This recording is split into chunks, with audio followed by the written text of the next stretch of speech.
रोम के एक पार्क में फोटोशूट की तैयारी कर रही ये मॉडल काफ़ी अनूठी हैं। मटिल्डे और एंजेलिका ऑरेली को एल्बिनो डिसऑर्डर है और इन्हें एक खास मॉडलिंग एजेंसी ने काम पर रखा है। इटली की इस एजेंसी का नाम है इम्परफेता और इसने सौंदर्य की परिभाषा की आम धारणा को बदलना अपना लक्ष्य बनाया है। वजन, मैं कहाँ से आती हूँ, रंग और लंबाई के लिए हमारे कोई तय मानदंड नहीं है। हमारे मॉडल चुने जाने में सिर्फ प्रतिभा मायने रखती है। बीते कई सालों से फैशन उद्योग से जुड़े लोगों ने कुछ अलग करने की कोशिश की है। वो ज्यादा विविधता लेकर आए हैं और उन धारणाओं को चुनौती दी है जो कहती है कि मॉडलों को लंबा, पतला और परफेक्ट होना चाहिए। इस एजेंसी की पहचान ही यही है कि भीड़ से अलग दिखने वाले मॉडल्स के जरिए लोगों को चौंकाया जाए। मैं जब बच्ची थी तब लोग मेरे बाल हाथ से छूकर देखते थे कि ये असली हैं या कोई विग है। एक एस्पायरिंग मॉडल होने के नाते बेनी मालुंगू को कई मुश्किलों से गुजरना पड़ा, लेकिन फिर उन्हें इम्परफेता एजेंसी ने काम पर रखा।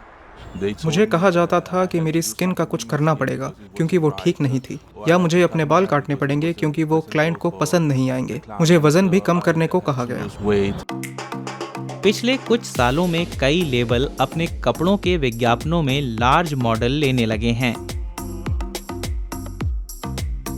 लेकिन मिलान, पेरिस और न्यूयॉर्क सिटी के पिछले शो देखकर लगा जैसे साइज 0 लौट आया है। तकरीबन सभी मॉडल असाधारण रूप से पतली थीं। तो क्या बॉडी पॉजिटिविटी का ट्रेंड फिर से बाहर हो चुका है? क्या वो सब सिर्फ पब्लिसिटी के लिए था?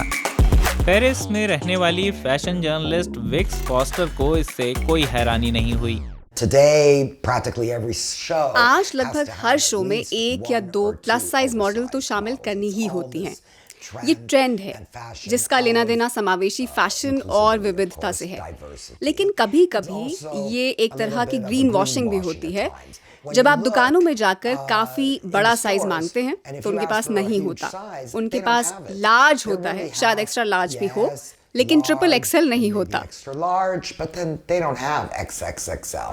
ये भले एक ट्रेंड हो, लेकिन फैशन इंडस्ट्री की खूबसूरती की छवि पर इसका असर पड़ा है। अलग अलग नस्लों की मॉडल कभी इतनी लोकप्रिय नहीं थीं। उम्र दराज या विकलांग मॉडल दिखाना भी मैगजीनों के लिए आम हो गया है। क्या ये ट्रेंड जारी रहेगा? मुझे लगता है बिल्कुल जारी रहेगा, लेकिन शायद उतना नहीं जितना मीडिया और सोशल मीडिया में इसे दिखाया जा रहा है। हो सकता है ये बात सही हो, लेकिन इम्परफेता एजेंसी को 2020 में काम शुरू करने के बाद लगातार कॉन्ट्रैक्ट मिलते रहे हैं। शुरुआत में ये बहुत मुश्किल था क्योंकि ब्रांड्स को सिर्फ एक तरह के मॉडल्स के साथ काम करने की आदत थी, लेकिन धीरे धीरे पहले से ज्यादा ब्रांड्स को लग रहा है कि ग्राहकों के बेहतर प्रतिनिधित्व की अहमियत है।